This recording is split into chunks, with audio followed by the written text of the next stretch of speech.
Hey guys. All right, we're gonna pick up today on page 250. Alex and Connor are in a dungeon. They've been caught by the trolls and goblins and told that they are going to have to live a life of slavery since they have been captured. And they got there in the late afternoon. Now it's nighttime and all of the slaves have been told to go to sleep. Connor had just dozed off when he suddenly awoke. He felt like someone was watching him. He opened one eye and saw, standing on the other side of the cell door, holding a single candle, the troll girl they had seen in the common room. She had been watching him sleep. Can I help you? Connor asked, creeped out. What's your name? The troll girl asked him in an airy and engaging voice. Why do you want to know? He asked. Because I would like to know everything about you, she said with a dreamy smile that made Connor feel sick. I'm Connor. Who are you? He asked. My name is Trollbella, she said. I'm a troll princess. My father is the Troll King. Do you have a girlfriend, Connor? Oh, no, Connor thought. She had a crush on him. He was suddenly so grateful for the bars between them. Can't say as I do, Connor said awkwardly. It's hard to meet people after having been recently enslaved by trolls and goblins. Oh, I know, Trollbella said, with big flirty eyes. Trolls and goblins are the worst. I hate living here. I would move away if I could. Everything is so unorganized and everyone is so mean. And don't get me started on troll boys. They don't know how to treat a lady. I'm sorry to hear that, Connor said, hoping a goblin would walk in and take him away to work in a tunnel and save him from this situation. I'm just a hopeless romantic myself, Trollbella said, batting her eyelashes and twirling one of her pigtails. Can I call you Butterboy? Definitely not, Connor said. Connor, what's going on? Alex said, just waking up. Who is she? Trollbella asked. Her playful expression fell into a threatening frown. Relax, it's just my sister, Connor said. Hi, said Alex, very confused about what was happening. I don't like her, Trollbella said, pointing at Alex. Alex was taken aback. Had she done something wrong? She grows on you, Connor said. And if I have to be enslaved for life with someone, I'm glad it's her. Have you enjoyed your stay with us so far? Trollbella asked. Not really, Connor said. Was she kidding or just dumb? We'd really like to get out of here if you could help us out, Alex said. I'm not talking to you, Trollbella yelled at Alex.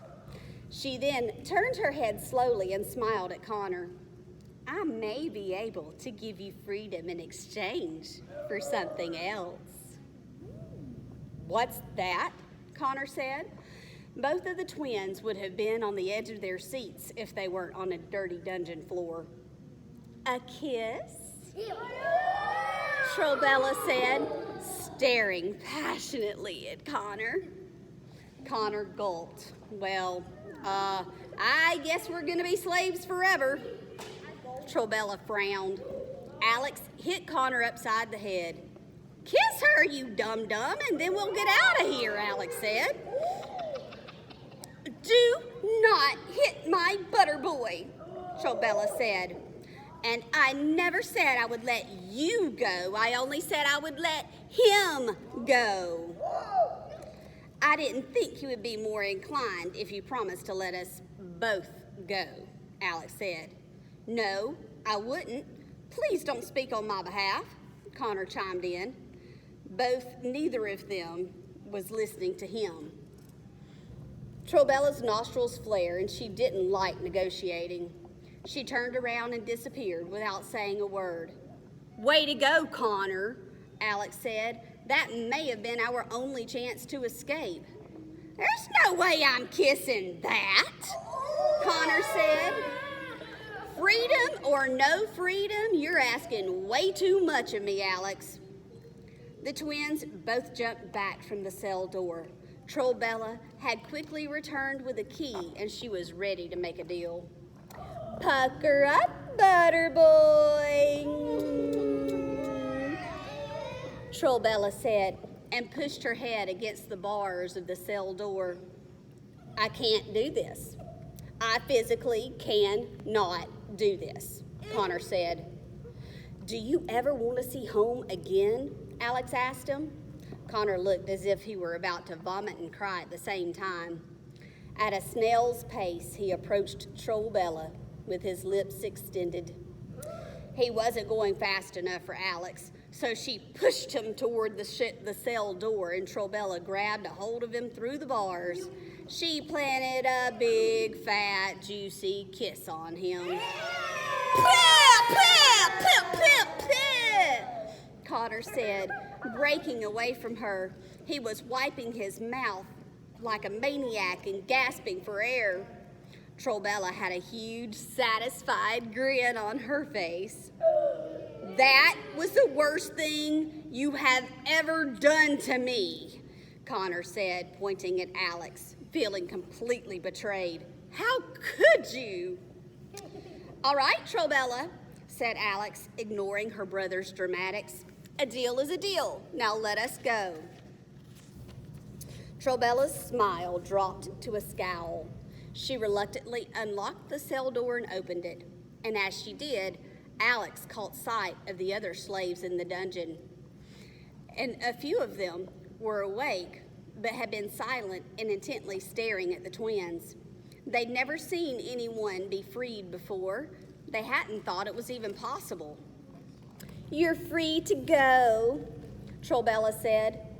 The twins briskly walked out of the cell, but as Alex passed Trollbella, she swiftly grabbed the key and pushed the troll princess into the cell, slamming the door behind her. "Yeah. Let me out of here right now," Trollbella screamed. "This was not part of the deal." "I can't leave without the others," Alex said. She ran around, unlocking the doors of all the cells. Everyone was waking up now. "We're getting out of here! Come on!" She ran over to the pile of waste on the side of the room and retrieved all of their things. "Guards!" Trollbella howled. "Guards! The slaves are escaping!" "Trollbella," Connor said, "please be quiet. Would you do that, please, for your Butterboy?" "Oh," Trollbella blushed. "All right, Butterboy, for you, I'll be quiet." The slaves all stirred to life. It took them a moment to understand what Alex was saying. They had dreamed about this day for so long. Many eagerly jumped up and left their cells, but others hesitated, including the traveling tradesman. "Come on," Alex said. "What are you waiting for?" "Are you two mad? They will skin us alive if we try to escape," the tradesman said. This worried some of the others, especially the children. "Would you rather die in your cell or die trying to get back the life that they stole from you?" Alex said. Alex's words must have inspired them because they all gathered around her. Even the tradesman was willing to take a chance for freedom. He nodded at Alex as he joined the group. "Does anyone know the best way out of here?" Alex asked. "We need to get to the tunnels," the man said. "Yes, the tunnels," a woman agreed. "How do we get there?" Connor asked. "We'll go up to the common room and past the stone arch. The trolls and goblins have built tunnels leading to every kingdom. That's how they get here and get around." the tradesman said.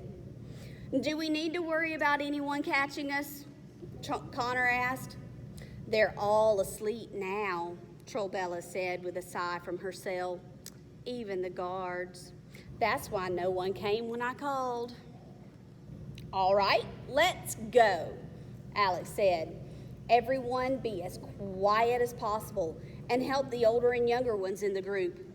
Everyone nodded, and Alex led the way out of the dungeon, praying that it would be the last time any of them were ever in that room again.